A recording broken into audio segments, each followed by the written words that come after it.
नमस्कार दोस्तों, बंगाल की राजनीति पर हम फिर एक बार चर्चा करने के लिए तैयार हैं। बंगाल की राजनीति अब काफ़ी गर्म है, लेकिन मैं आज जिस जगह पर मौजूद हूँ वो जगह बंगाल की ही नहीं, एक समय हिंदुस्तान की राजनीति को बदलने वाली जगह है, जो इतिहास का एक ऐसा पन्ना है जिसने हिंदुस्तान के इतिहास को लगभग 200 सालों तक जैसे एक जगह पर ले जाकर रोक दिया। मैं बात कर रहा हूँ मुर्शिदाबाद की, और मुर्शिदाबाद की नवाबों की उस लड़ाई की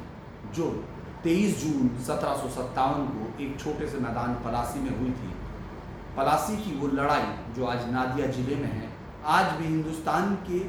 कुछ भी जो लोग जो स्कूल कॉलेज में गए हैं वो आज भी जानते हैं पलासी की लड़ाई के क्या मायने रहे। एक ऐसी लड़ाई जिसने न केवल मुर्शिदाबाद की किस्मत बदली, बल्कि यहाँ जो राजधानी थी उसको ले जाकर अंग्रेजों ने कोलकाता बनाया, यानी कोलकाता तक राजधानी शिफ्ट हुई। उस लड़ाई ने सिर्फ यहाँ नहीं हिंदुस्तान की किस्मत बदल दी, सिर्फ अब तक व्यापार कर रहे अंग्रेज इस देश की किस्मत लिखने लगे। तो बंगाल की राजनीति में ही नहीं, पूरे देश की राजनीति में मुर्शिदाबाद, नादिया, ये तमाम ज़िले बहुत ही अहम ज़िले हैं। और बात आज इसलिए यहाँ की क्योंकि इस वक्त अगर राजनीति में ममता बनर्जी सबसे ज़्यादा कोई शब्द इस्तेमाल कर रही हैं तो वो शब्द है गद्दार या फिर मीर जाफ़र। मीर जाफ़र का रिश्ता इसी से जुड़ता है जहां हम आज आपसे बातचीत कर रहे हैं। नादिया ज़िले से कुछ किलोमीटर दूर जाकर, लगभग 50 किलोमीटर के दूर आप जाते हैं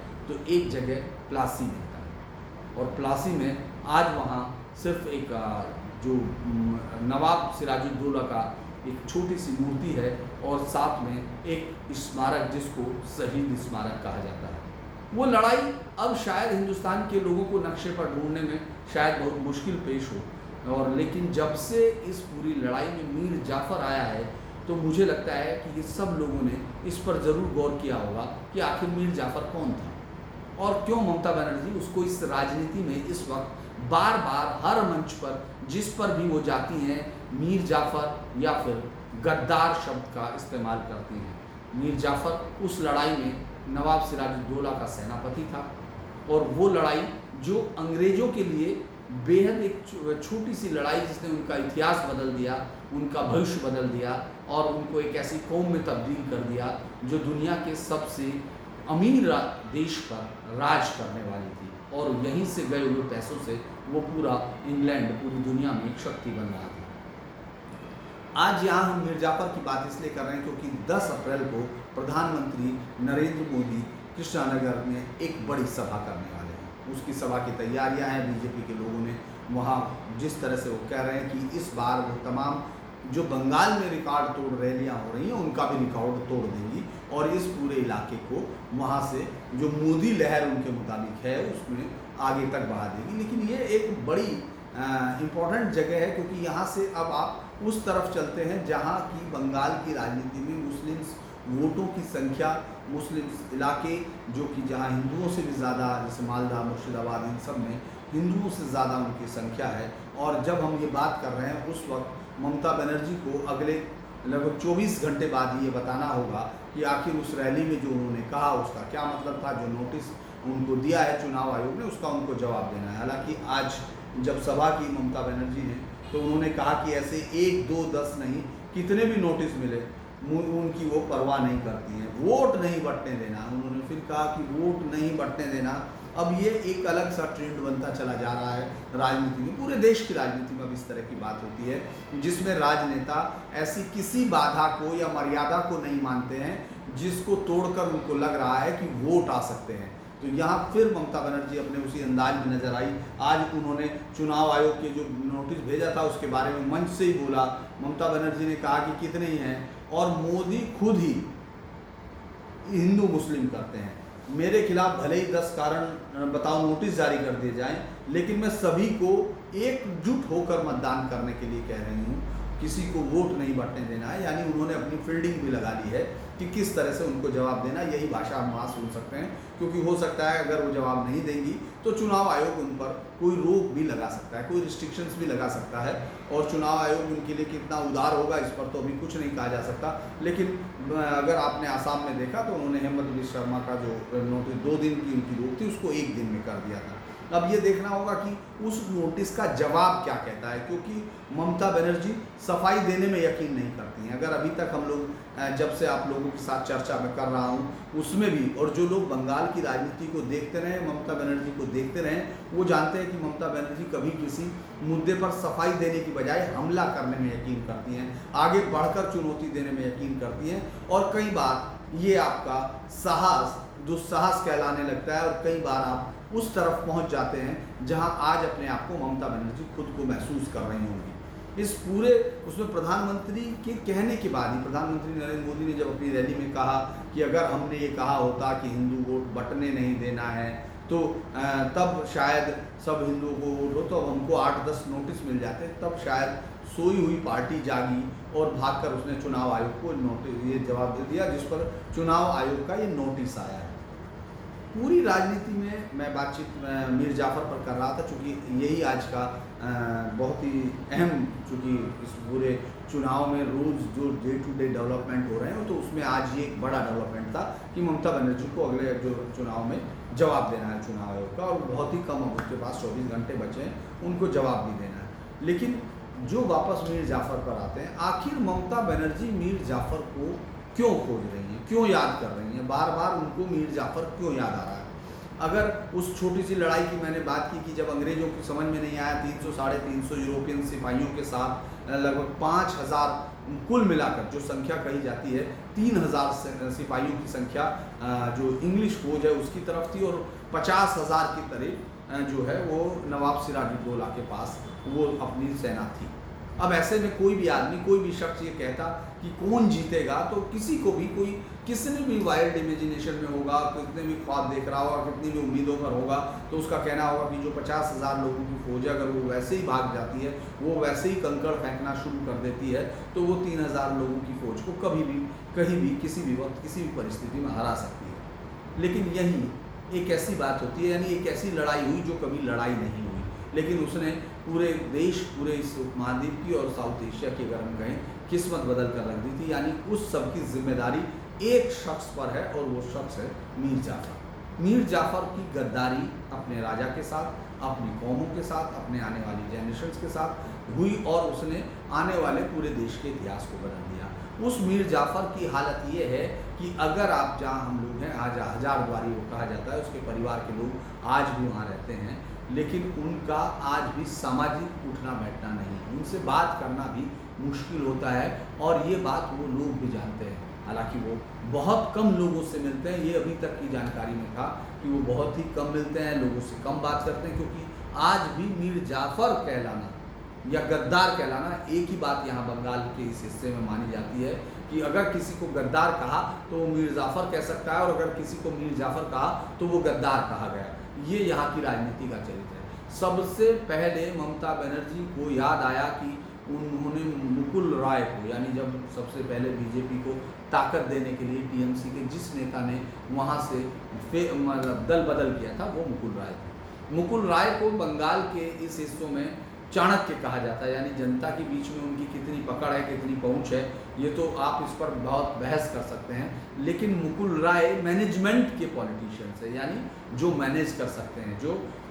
जब पार्टी फंसी हुई हो तो उसके लिए रणनीति तैयार कर सकते हैं, जब पार्टी को कुछ चाहिए तो उसके लिए उसका इंतजाम कर सकते हैं। इसीलिए उनको अब बीजेपी का चाणक्य कहा जा रहा है। हालांकि आप उनको स्क्रीन पर इतना ज़्यादा नहीं देख रहे हैं, मीडिया के साथ उनका इतना इंटरेक्शन नहीं देख रहे, और यहाँ तक कि वो सुर्खियों में भी नहीं है। लेकिन ममता बनर्जी को कोई सबसे ज़्यादा खटक रहा था कब, जब तक कि दिसंबर था, शुभेंदु ने कोई यहाँ से दल बदल नहीं किया था, तब तक सबसे बड़े मीर जाफ़र के तौर पर मुकुल राय थे। दीदी की हर भाषा में मुकुल राय, मीर जाफ़र, ये एक शब्द था जिसको सब लोग समझ रहे थे कि मीर जाफ़र अभी तक मुकुल राय हैं। लेकिन दिसंबर में जब सीधी चुनौती दी शुभेंदु ने ममता बनर्जी को चुनाव लड़ने की, और कहा कि मैं नंदीग्राम से ही लड़ूंगा, और अगर उनको भरोसा है तो वो आइए और लड़े, चुनाव में 2-2 हाथ करते हैं, और तब अचानक जो मीर जाफ़र का तमगा है वो हटा और वो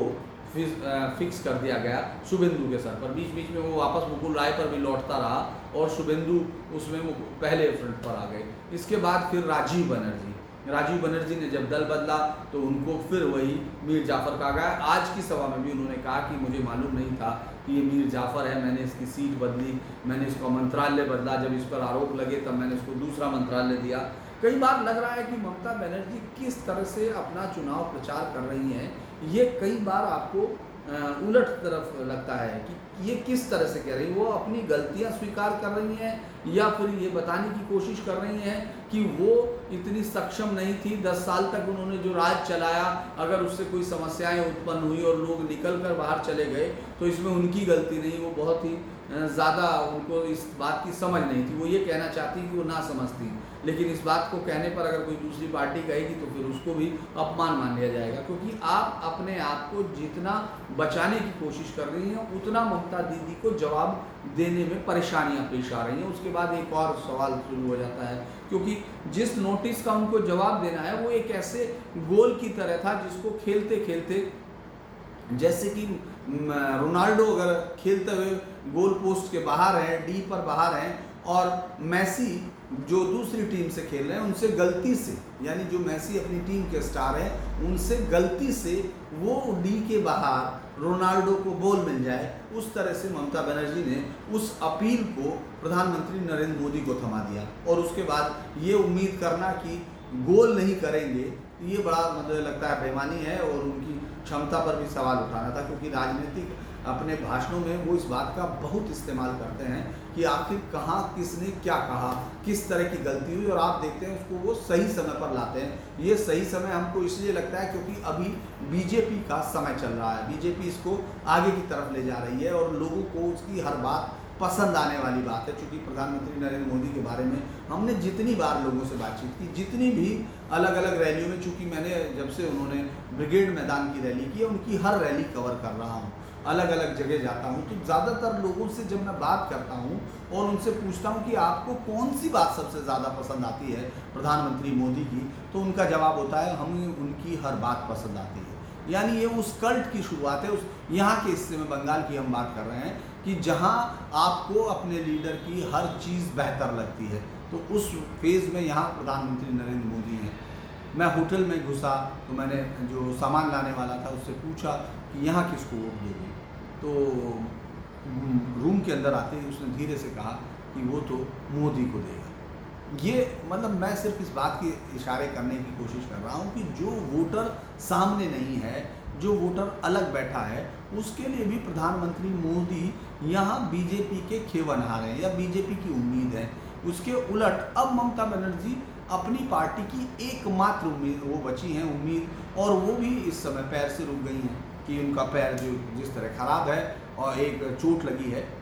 माफ़ करना, ये चोट लगी है, उस चोट के बाद उनकी मोबिलिटी कम हुई है और उसी के चलते कई बार उनकी सभाओं को आप देखेंगे उसमें शायद कम की गई हैं, या उस तरह का प्रचार जिस तरह से वो मंच पर घूमकर इधर से उधर तक चंडी पाठ करती थी, उनका सबसे अलग लगता था ये कि मंच पर वो लगातार घूमती रहती थी। उनकी मूवमेंट जो है कई बार लगता था जैसे वो दर्शकों से घूम के ही बात करती हैं वो लगातार, और अब वो सिर्फ एक व्हील चेयर पर बैठी हैं और उस व्हील चेयर पर बैठी हैं जिससे कि वो सहानुभूति लेने की कोशिश कर रही थी या उनकी पार्टी ने एक कोशिश की जिसका कोई बहुत फ़ायदा उनको नहीं हुआ। ये पहले 3 फेज़ के चुनाव में पता चलता है, क्योंकि जो वोटर उनका है वही वोटर टूट भी रहा है और वही वोटर उनको वोट दे रहा है। बाहर से कोई वोटर आ रहा हो ऐसा नहीं लग रहा। इसी पूरे दौरान जब मैं आज कृष्णानगर में प्रधानमंत्री की रैली की वो देखने गया था कि वहाँ क्या क्या है, तो लोगों से बातचीत हो रही थी। चूँकि कृष्णानगर में मुकुल राय चुनाव लड़ रहे हैं, इस सीट पर सबकी निगाह है। ये सीट उतनी इम्पोर्टेंट है जितनी आप नंदीग्राम को मानते हैं, तारकेश्वर को मानते हैं, या बीजेपी के अलग अलग जहाँ से लड़ रहे हैं उनके हैवी वेट हैं उनको मानते हैं, उसी तरह से ये बहुत अहम सीट मानते हैं। तो इसीलिए जो लोग थे मैंने उनसे कहा कि ममता दीदी ने इनको, यही मीर जाफ़र है और ये मीर जाफ़र की ज़मीन है, तो आप इस पर क्या जवाब देंगे। तो उनका कहना था कि ममता दीदी मीर जाफ़र है क्योंकि उन्होंने जनता के साथ धोखा किया। जिस परिवर्तन के नारे के साथ आई थी वो परिवर्तन हुआ नहीं, उससे ज़्यादा ख़राब हालात हुए। माटी माँ मानुष वाला जो नारा है वो पूरी तरह से चरितार्थ नहीं किया। इसीलिए हमारी नज़र में वो मीर जाफ़र है। बल्कि एक ने तो बहुत इस चीज़ को गहराई से कहा कि आपको ये गौर करना पड़ेगा कि मीर जाफ़र ने जो जिसका पक्ष लिया था वो जीत गया। तो मुझे लगा कि किस तरह से राजनीति में पुराने संदर्भों को तोड़ मरोड़ दिया जाता है, किस तरह उनको इस्तेमाल किया जाता है और उसका उस सच्चाई से एक उलट रास्ता होता है। यानी मीर जाफ़र के आज भी परिवार के लोगों को बहुत ही नीची नज़रों से लोग देखते हैं, जो उनके वंशज हैं या उनके साथ बहुत ज़्यादा बैठना पसंद नहीं करते हैं इस पूरे इलाके में। ये इसके बावजूद है कि सदियां गुजर गई और उनका कोई दोष इसमें नहीं है जो परिवार वाले हैं। लेकिन ये एक परंपरागत हिंदुस्तानी समाज है जिसमें इस तरह की बात की जाती है। लिहाजा मीर जाफ़र की जो मैं बात कर रहा हूँ उसके कारण भी यही है कि मीर जाफ़र आखिर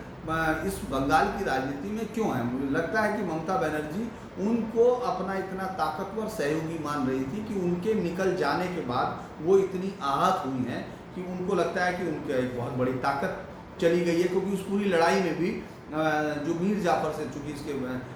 भारत के जो रिकॉर्ड आर्काइव्स में आपको इसके मिलेंगे, ये जो चिट्ठियाँ जो लिखी गई थी उसने सेना से जब अपने मुख्यालय से ब्रिटेन से सेना मांगी थी कि मैं किसी भी कीमत पर सिराजुद्दौला को नहीं हरा सकता हूँ सेना के साथ में, तो उससे कहा गया था जो सैनिक है उन्हीं के साथ लड़ो। और फिर उसने ऐसे शख्स की तलाश की जो उसकी इस लड़ाई में मदद कर सकता हो, जो बेईमान हो, जो लड़ सकता हो, और उसमें उन्होंने हासिल किया नवाब मीर जाफ़र, जिसको बाद में नवाब बनाया गया। लेकिन इस पूरी लड़ाई में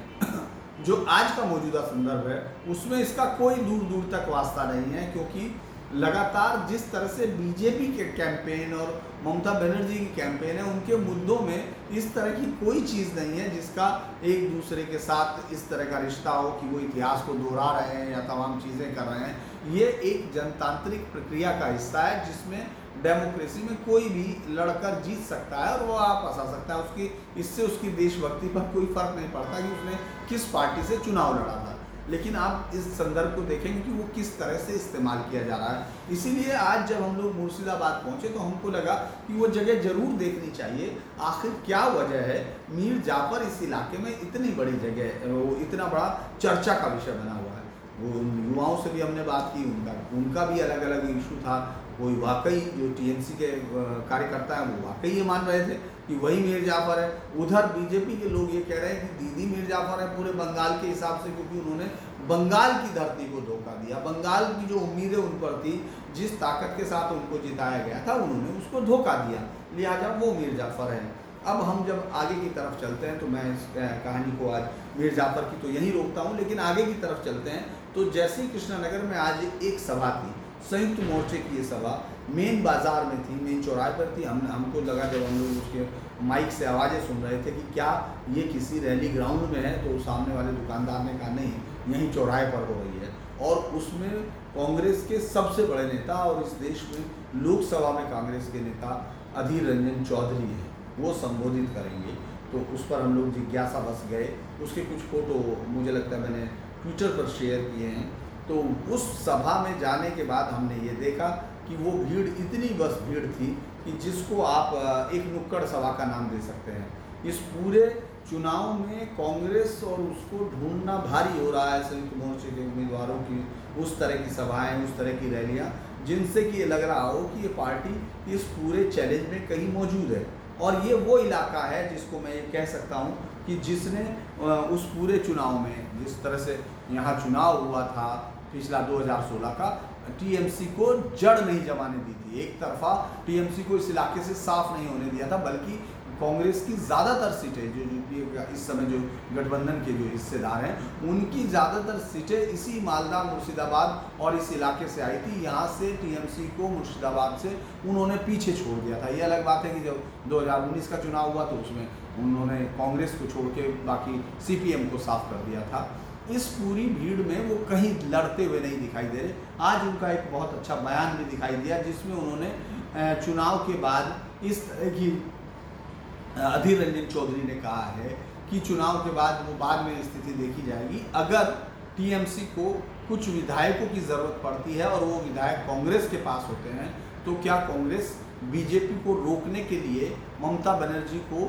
समर्थन देगी, उस पर उनका जो जवाब था उससे उम्मीद की किरण यकीनन दिखी होगी। एक गुंजाइश दिख रही है लगातार, अगर हम देख रहे हैं कि टीएमसी को कांग्रेस से उस तरह की फीलर्स नहीं मिल रहे, बातचीत मतलब जिस तरह का उनको ये कहना चाहिए कि सीधी चुनौती जिस तरह से तमाम को कह रहे हैं, भाषणों में जरूर दे रहे हैं, लेकिन अगर हम देखते हैं तो लग रहा है कि जिससे कांग्रेस की सेंट्रल लीडरशिप इस बात की तैयारी कर रही है कि अगर उनके पास कोई जीत कर आता है तो उसका किस तरह से इस्तेमाल किया जाए अगर ज़रूरत पड़ती है बीजेपी को रोकने के लिए। उस तरह की बातचीत आज उनसे झलकी है। इसके अलावा अगर आज हम देखते हैं कि जेपी नड्डा का कूच बिहार में जो शो था उसमें भी काफ़ी भीड़ उनको लगा कि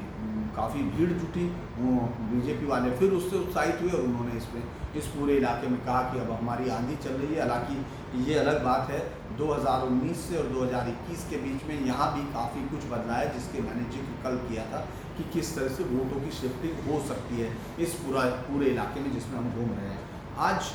मुख्तार अंसारी का, चूँकि मैंने बीच में भी रोककर बंगाल की राजनीति के बीच में भी मैंने एक दिन आप लोगों के साथ शेयर किया था, बातचीत की थी मुख्तार अंसारी को लेकर, क्योंकि उस पूरे केस में जिसमें एलएमजी का केस था जिसमें उस पर पोटा लगाया गया था, तो उस अधिकारी और उसकी पूरी टीम को किस तरह से मुलायम सरकार में परेशानियां झेलनी पड़ी थी, यहाँ तक कि उस अधिकारी के परिवार ने जिस आर्थिक परेशानियों को झेला, जिस तरह की अपनी ज़िंदगी जी, वो भी आपको कहीं कहीं मिल जाएगी। मैं अभी जोड़ नहीं पाता हूँ, मैं अभी यहाँ से बंगाल में से उनसे बात नहीं कर पा रहा हूँ, मेरे फ़ोन पे बात होती है मैं उनके साथ, चूँकि मैंने ही वो खबर ब्रेक की थी और उस पूरी खबर को फॉलो किया था लगातार। चूँकि मुख्तार अंसारी का इतना बड़ा जलवा था कि वहाँ उसको रजिस्टर करने का FIR रजिस्टर करने के बाद जिसमें कि मुख्तार अंसारी का नाम आया था, उस पूरे अधिकारी को ट्रांसफ़र कर दिया, IG DIG जोन सबको ट्रांसफ़र कर दिया गया था और उस अधिकारी को मुकदमा वापस लेने के लिए कहा गया था, जो संभव नहीं था। हालत और परेशानियों से निजात पाने के लिए उसने जनवरी का ये केस था और फरवरी 2004 में उसने VRS ले लिया, मतलब उससे नौकरी से इस्तीफ़ा दिया था। उस केस को मैं इसलिए याद कर रहा हूँ कि आज मुख्यमंत्री योगी, आज या कल देखें आप, जिस तरह से मुख्तार अंसारी को लाया गया, यूपी में लाया गया और इसको एक बड़ी कामयाबी के तौर पर मुख्यमंत्री योगी कह रहे हैं। मुख्यमंत्री योगी की छवि यहाँ नादिया, मुर्शिदाबाद और इस इलाकों में बहुत ही, मुझे लगता है कि बीजेपी के किसी नेता को अगर मैं ग्राउंड से देखता हूँ जिसको जनता जानती है और उसके साथ कनेक्ट होना चाहती है, तो इस हिस्से में, चूँकि पूरे बंगाल में घूमने के बाद मैं ये कह सकता हूँ कि प्रधानमंत्री मोदी के अलावा बीजेपी के पास यहाँ तमाम लोग वो मैनेज कर सकते हैं, वो उस जगह को घेर रहे हैं, जिस तरह से ऑक्यूपाइड स्पेस होता है उस तरह से वो इसको ले रहे हैं। लेकिन जिसके लिए अट्रैक्शन है, जिसके लिए भीड़ आती है, वो प्रधानमंत्री मोदी है। और इस हिस्से में जहां अब चुनाव के लिए हम लोग कवरेज के लिए बढ़ेंगे, और सीट वाइज तो नहीं, लेकिन हम लोग इलाके में जिस तरह से जाते हैं उसी से मैं आपके साथ शेयर करूंगा, क्योंकि सीट वाइज जब लगभग सब चीज़ें घूम लेंगे उसके बाद इस पर बातचीत करेंगे, एक एक सीट पर बातचीत करेंगे। तो मुख्यमंत्री योगी का स्ट्रेस है उस पूरे पर कि किस तरह से कोई पाताल में भी हो तो हम उसको वहाँ से खींच लाएंगे अपराधी को, और इस बात को बीजेपी की वो समर्थकों की भीड़ जो उनकी सभाओं में इस हिस्से में आ रही है, वो उनके लिए तालियां बजा रही है। वो इस बात के लिए बहुत उत्साहित है कि योगी जैसा चाहिए। एक गांव के हिस्से में जब जिस बुजुर्ग महिला से मैंने पूछा, मुझे नहीं लग रहा था कि वो ये जानती हुई है उनके घर में टीवी होगा, क्योंकि मैं एक बार यहाँ देख चुका, बीजेपी की एक महिला कैंडिडेट जो चुनाव लड़ रही थी, उनके घर में टीवी भी नहीं था। उनको पता चला पड़ोसियों से या मोबाइल से कि किस तरह से उसको टिकट मिला, तो मुझे लगा इस महिला के घर नहीं होगा। तो हमने उनसे पूछा कि आपको कौन चाहिए, किस लीडर को आप जानती हैं। वो बीजेपी की समर्थक थी, ऐसा दिख रहा था पहले से ही, उनके घर झंडा भी लगा था, वो भी लगा था, लेकिन उन्होंने जो नाम लिया वो मुझे अजीब लगा। उन्होंने कहा, चूँकि यहाँ के लिए मुझे नहीं लग रहा था कि इस अंदर के हिस्से में भी कोई महिला ये कहेगी कि हमको योगी चाहिए, उनको योगी चाहिए। मुख्यमंत्री योगी को लेकर इस तरह से यहाँ उनके कुछ समर्थक दिखते हैं, और उसी छवि को बीजेपी यहाँ पुष्ट भी करती दिख रही है। अगर उनकी आप सभाओं की जगह देखें, जहाँ जहाँ वो सभा कर रहे हैं, तो उस सभा को स्ट्रेटजिकली तैयार किया गया है। वहाँ जहाँ यूथ उनके साथ कनेक्ट करे, जहाँ मुस्लिम तुष्टीकरण के जिस आरोप को बीजेपी ममता बनर्जी पर लगाती है उसको वो ज़मीन पर देख सके, और उसके रिवर्स पोलराइजेशन जिसके सहारे बीजेपी यहाँ ताकतवर होती हुई दिख रही है, उसी तरह का उस प्रक्रिया को गति देने में मुख्यमंत्री योगी का बड़ा हाथ है यहाँ के हिस्से में अगर हम देखें, इसीलिए वो लगातार मुझे लगता है कि यहाँ उनकी सभाएं अब यहाँ बहुत ज़्यादा होंगी, पीएम भी यहाँ रहेंगे। और एक और बात आज हुई, चूँकि आज हम लोग किसी एक स्पेसिफिक पर नहीं कर रहे हैं, हम अलग अलग चीज़ों को देख रहे हैं, उसमें एक चीज़ और हुई है जिसमें कि हमने देखा कि मिथुन चक्रवर्ती को आज चुनाव प्रचार करने, मतलब जो वो रोड शो कर रहे थे, उनको इजाज़त नहीं दी गई। और जो बीजेपी नेता थे सायंतन घोष, उन्होंने भी कहा है कि हमने सब चीज़ें पूरी की थी और उसको इजाज़त नहीं दी जा रही है। इसीलिए पुलिस अभी भी टीएमसी के उसमें है, टीएमसी के दबाव में काम कर रही है। और वो चुनाव में मिथुन चक्रवर्ती ने उस पर कहा कि मैं जानना चाहता हूं कि शोर क्यों हुआ, क्या मेरी तरफ से ऐसा कोई चीज़ हुई होगी। ये दक्षिण 24 परगना जिले के पर्णश्री थाने के सामने काफ़ी बड़ा इस पर हंगामा आप लोगों ने देखा है। और मिथुन चक्रवर्ती का जो बेहाला विधानसभा में जिस तरह से हम लोगों ने मुख्यमंत्री उनका गृह मंत्री अमित शाह जी का लास्ट रोड शो देखा था, उसी हिस्से में आज इस तरह उनका रोड शो होना था। एक आप चीज़ें देखिए कि किस तरह से BJP seat to seat campaign कर रही है। अगर कोई एक नेता जा रहा है तो वहाँ एक दूसरा आ रहा है, यानी एक पूरी स्ट्रेटजी और पूरी शक्ति, ऐसा लगता है जैसे उन्होंने यहाँ झोंक दी और उसका इस्तेमाल, उनको इसका फ़ायदा इसलिए भी मिल रहा है क्योंकि उनके पास बाकी तमाम राज्यों में सरकारें हैं, उनकी केंद्र में सरकार है, और उनके तमाम नेता जो अलग अलग राज्यों से अब फ्री थे, वो भी आपने देखा कि कोलकाता में बैठ के अलग अलग हिस्सों से सबको अलग अलग जिम्मेदारियाँ दे रखी हैं जो वो यहाँ कर रहे हैं। इस मामले में ममता दीदी अकेली पड़ी हैं। अगर आपको कोई और सभा, अगर आप किसी भी जगह देख रहे हैं, मैं अगर किसी भी खबर में देखना चाहूँ तो मुझे ममता बनर्जी के अलावा टीएमसी के नेता जो उन सीटों पर लड़ रहे हैं या जो अलग अलग सीटों पर हैं, वही सिर्फ दिखाई देते हैं। हाँ, एक और बातचीत, चूँकि अभी एक लंबी यात्रा से अभी पहुंचा हूं और इससे आगे जाना है, इसीलिए इस बीच में बहुत सारी चीज़ें मुझसे छूटती हैं जो मैं आपके साथ शेयर करना चाहता हूं। और जल्दी हम लोग इस डायलॉग को थोड़ा सा और मैं सिलेक्ट उसको करने की कोशिश करूंगा इस पूरी यात्रा में, तो चूँकि लगातार दौड़ भाग के बाद हम लोग उसको देख पाते हैं। लेकिन एक बड़ी चीज़, कृष्णा नगर ही वो इलाका है नादिया का ये, जहाँ से महुआ मोइत्रा जीती हुई है। महुआ मोइत्रा को अगर आप संसद में उन तमाम लोगों के बीच में देखते हैं जो बीजेपी के खिलाफ खड़े होते हैं या बीजेपी की विचारधारा के खिलाफ खड़े होते हैं, जिनको प्रधानमंत्री नरेंद्र मोदी की किसी भी बात से दिक्कत है, जो भी बात होती है, तो उनके लिए महुआ मोइत्रा इस समय दिल्ली में सबसे बड़ी स्टार है। उनकी बातचीत अगर आप देखेंगे, उनके तीखे हमले हैं संसद में, उनके अगर बयान को आप सुनने चाहते हैं तो आप जब उस बयान को देखेंगे तो उसमें बहुत सारी विसंगतियाँ आपको ढूंढ लेंगे, आप बहुत सारी कहानियाँ ढूंढ लेंगे। लेकिन वो बयान अगर जिस आक्रामकता के साथ दिया गया, सिर्फ वही उनके प्रसिद्धि में काफ़ी बड़ा सहायक सिद्ध हुआ। वो वहीं उसी जगह से सीट से जीती हुई हैं। तो मुझे लगता है कि जो प्रधानमंत्री मोदी कृष्णा नगर में रैली में बोलेंगे, तो मेरी नज़र में ये है कि क्या वो मीर जाफ़र शब्द का कोई जवाब देंगे, क्या वो मंच से इस बात को जरूर बोलें कि क्या वो है। इसके साथ साथ ये महुआ मोइत्रा के भी जिस तरह के तीखे हमले हैं, और लगातार अगर प्रधानमंत्री नरेंद्र मोदी पर ममता बनर्जी के अलावा उनकी पार्टी की किसी नेता की बात को सबसे ज़्यादा सुना जाता है तो वो महुआ मोइत्रा है। मुझे लगता है कि उस पर मंच से शायद प्रधानमंत्री इन दोनों चीज़ों का जवाब दे सकते हैं, ऐसा मुझे लगता है। इसके अलावा मतलब ऐसा मुझे लगता नहीं, वहाँ के कार्यकर्ताओं ने कहा कि उनको ये सुनना है, और चूंकि प्रधानमंत्री मोदी मंच के सहारे ही संवाद कर रहे हैं तमाम चीज़ों का, तो उनको लगता है यहाँ ज़रूर इस तरह का जवाब होगा जिसको बहुत देर तक सुना जाएगा। और इस हिस्से में जहाँ की गो तस्करी, जहाँ अवैध घुसपैठ, क्योंकि ये पूरा हिस्सा है अब बांग्लादेश बॉर्डर से मिलता है, यहाँ इस बात को लेकर बहुत ज़्यादा कि यहाँ जो संगठन है, कुछ आतंकी संगठन है जिनके रिश्ते थे वो काफ़ी मजबूत हुए हैं। यहाँ अवैध घुसपैठ की समस्या बहुत बड़ी समस्या है, और गो तस्करी, इसको लेकर यहाँ हिंदू जो वोटर्स है वो पहले से ही काफ़ी नाराज बैठा है टीएमसी से। उसको लगता है कि टीएमसी ने इस पर और बेहतर काम नहीं किया। अगर हम नादिया ज़िले की बात करते हैं तो नादिया ज़िले में लगभग 26 से 27% मुस्लिम हैं, जो अलग अलग पॉकेट के हिसाब से किसी किसी सीट पर ज़्यादा होते हैं और किसी सीट पर कम है। तो ये जो समीकरण है, यहाँ बीजेपी को काफ़ी उम्मीद भी है। अगर हम बीजेपी की बात करें तो पिछली बार उसके पास एक भी सीट नहीं थी, जो 17 सीटें हैं, और इस बार वो जो है जो एडमिनिस्ट्रेटिव सीटें शायद 15 हैं, और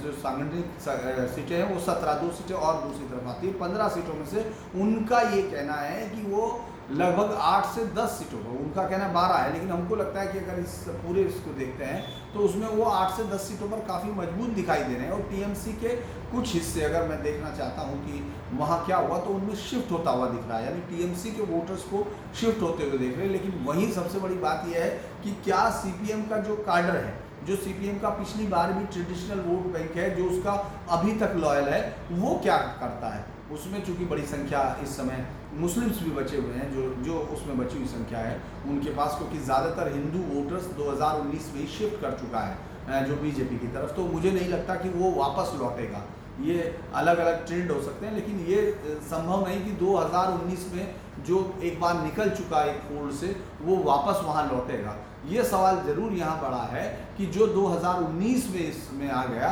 वो क्या टिका है, या जो बच गया कांग्रेस और वाम मोर्चे के पास वो बचेगा क्या। क्योंकि आईएसएफ की भीड़ जो आप देख रहे हैं मुस्लिम्स में, उसमें युवा उनको दिखते हैं, उनमें बहुत ज़्यादा युवा, जो अगर मुस्लिम समुदाय के युवा लड़के हैं तो वो आपको बहुत ज़्यादा दिखते हैं उन सभाओं में। तो वो कितना असर डालेगा वो इधर है। जो बड़ी लड़ाई होनी है वो यहाँ बड़ी लड़ाई होनी है। मुझे लगता है कि इस तरफ की लड़ाई काफ़ी बड़ी होगी। इस पूरे मसले में हमने कई सारी चीज़ों पर आज इसलिए बात की क्योंकि एक बड़ी चीज़ आपको हर रोज़ नहीं हो सकती है उस तरह से जिसको हम सीट वाइज पता, जिसको एक जेनरिक तौर पर बात कर सकें। यहाँ अब इलाके के हिसाब से बात हो सकती है या सीट पर बात हो सकती है, जिस पर अभी मुझे लगता है कि समय है बातचीत करने के लिए, क्योंकि और डाटा हो सकता है। एक हमारे एक जो मेरे साथ इसमें जुड़ते हैं उनमें से एक ने कमर हट्टी की बात की थी, जहाँ से मदन मित्रा है और वो काफ़ी ताकतवर कैंडिडेट माने जाते हैं, लेकिन 2019 में वो 2016 में आ रहे हैं और वो सबसे पहले नेता थे जो उन घोटालों में जेल गए। यानी वो इस तरह के नेता, बाहुबली माना जाने वाला, बहुत ज़्यादा इस तरह के आदमी। तो कंवर हट्टी को हम लोगों को और गौर से देखना पड़ेगा कि किस तरह से वहाँ का वोटर अभी बिहेव कर रहा है, क्योंकि हम इस तरफ हैं और पहले इस हिस्से की हम बातचीत करेंगे कल जब, कि यहाँ क्या माहौल है और किस तरह से यहाँ का वोटर किस तरफ टर्न आउट कर सकता है। क्योंकि 10 तारीख को जब चुनाव होगा तो हम यहीं होंगे कूच बिहार के इलाके में, और इस तरफ की जो भी वहाँ हिंसा बहुत हो रही है, हिंसा की खबरें बहुत आ रही हैं, तो ये कोशिश करेंगे देखने की कि आखिर क्या वजह है कि इनको इतनी हिंसा करनी पड़ रही है। किस तरह से टीएमसी के नेता जो हैं इस बात को मानने को तैयार नहीं हो रहे हैं कि लोगों को उनकी मर्जी के हिसाब से वोट कर देना चाहिए, और क्या बीजेपी के वर्कर अब इतने ज़्यादा एग्रेसिव हो गए हैं कि वो किसी भी एक छोटी बात पर भी वो सामना कर रहे हैं। तो ये यहाँ दिखेगा। और जिसकी बात ज़्यादातर दर्शक करते हैं कि जो अवैध घुसपैठ है, जो ममता बनर्जी के जो तुष्टीकरण की जो नीतियां हैं, जिनका आरोप बीजेपी लगाती है, वो यहाँ बहुत ज़मीन पर आपको दिखाई देगी। माफ़ कीजिए, उनका जो असर है वो यहाँ बहुत ज़्यादा दिखाई देगा। मैंने आज टुकड़ों में बातें की हैं, क्योंकि एक बात कोई भी बहुत ज़्यादा लंबी इस तरह की नहीं थी जिस पर कि मैं आपको इस तरह का कोई हम लोग विश्लेषण कर सकें। आज का हिस्सा इसी का था। मैंने डाटा और आंकड़ों से परहेज़ इसलिए किया क्योंकि एक जो कॉमन आदमी की बातचीत है वो मुझे लगा था कि वो ज़्यादा बातचीत करनी चाहिए। इतिहास का संदर्भ भी यहाँ था, और मुझे एक मैं फिर करते हैं कि इसमें जो मैंने पिछली बार कोलकाता के लिए लिखा था, फिर वहाँ लिखता हूँ कि कोलकाता की एक यात्रा हमेशा अधूरी सी रहती है। इसको बंगाल के तौर पर मैं पढ़ सकता हूँ, क्योंकि दो रास्तों के बीच झूलता कोलकाता कहीं एक सम पर फिर नहीं होता। हावड़ा के इस तरफ और हावड़ा के उस तरफ, दोनों तरफ एक अलहदा कोलकाता उभर आता है। ट्राम को रोकता और उसमें चढ़कर उतरता कोलकाता, मेट्रो में चढ़ उतर रहे कोलकाता से अलग दिखता है। हर बात में बांग्ला खोजता मानुस, बात करने में हिचकता है, हालांकि आजकल बात कर रहा है। राजनीति गर्म है पर तब भी बाहरी से राजनीति पर बात नहीं करता। ऐसे ख्यालों से भरा है कोलकाता। और मैं फिर आज आपको वही कवि नील की एक कविता सुनाता हूँ, उसी के साथ ये ख़त्म करूँगा। मुझे अच्छा लगेगा कि अगर आप इस कविता के बारे में अपनी राय दें कि मैं इस तरह से बात करूँ तो आपको कैसा लगेगा पूरे हार्ड पॉलिटिक्स से। आधे मन से नकारता पूंजीवाद, आधे मन से स्वीकारता साम्यवाद, आधा बुर्जुआ, आधा रिवोल्यूशनरी कलकत्ता, आधा सड़क पर, आधा अंदर महल में, आधा प्रेम में डूबा, आधा विद्रोह के गीत गाता, अंततः एक बाउल जो लौट आता है, एक बाउल जो लौट आता अपनी प्यास के साथ इच्छामती के तट पर। तो आज इतना ही। और मैं आपसे सुझाव की मैं उम्मीद करता हूं कि आप सुझाव देंगे, क्योंकि मेरे लिए ये मीडियम नया है, मैं बार बार कह रहा हूं। तो और जब मैं बंगाल के इस चुनाव से निपट जाऊंगा तो मैं बहुत सारे विषयों पर आपसे रोज़ बात करूंगा और उन तमाम चीज़ों पर ऐसा बहुत सारा अनुभव मैं अपना शेयर करूंगा, जो धीरे धीरे आपको लगेगा कि मैंने किस तरह से इस पूरी ज़मीन से इकट्ठा किया है। जो 24 सालों की, 22 से 24 सालों की जो निरंतर यात्राएं हैं, उनको हम लोग शेयर करेंगे। और क्राइम बेसिकली उन सब कहानियों के साथ जो डाकुओं की वो कहानियाँ थी जिनको मैंने कवर किया, उन सब के अनजाने पहलू और किस तरह से देश के अलग अलग हिस्सों की राजनीति है, हर एक सब्जेक्ट पर किस तरह से बात की जा सकती है, वो भी मैं आपके साथ करूँगा। क्योंकि धीरे से मैंने आज कोशिश की थी कि इस पर लाइव पर आ सकें, और मुझे लगता है कि जल्दी मुझे मालूम होगा कि किस तरह से मैं आपके साथ लाइव पर हो सकता हूँ, क्योंकि मैं चाहता था वो सभा आपको लाइव दिखाई जाए। कुछ ऐसी सभाएं आप लाइव दे सकते हैं जिससे आप ये समझ सकें कि जो हम आपको बता पा रहे हैं वो किस आधार पर बता पा रहे हैं। उन सभाओं को मैं आपको दिखाकर आपसे डिस्कस करूंगा तो मुझे लगेगा बेहतर है। और आज फिर आप सब लोगों का शुक्रिया, क्योंकि आपका जो प्यार मिल रहा है उससे हमको हिम्मत मिल रही है, मुझे बात करने की हिम्मत मिल रही है। और मैं चाहता हूं कि आप इस YouTube चैनल को लाइक करें, सब्सक्राइब करें और शेयर करें, ताकि हम बाकी तमाम चीज़ों पर भी ईजिली आपके साथ आ सकें। नमस्कार।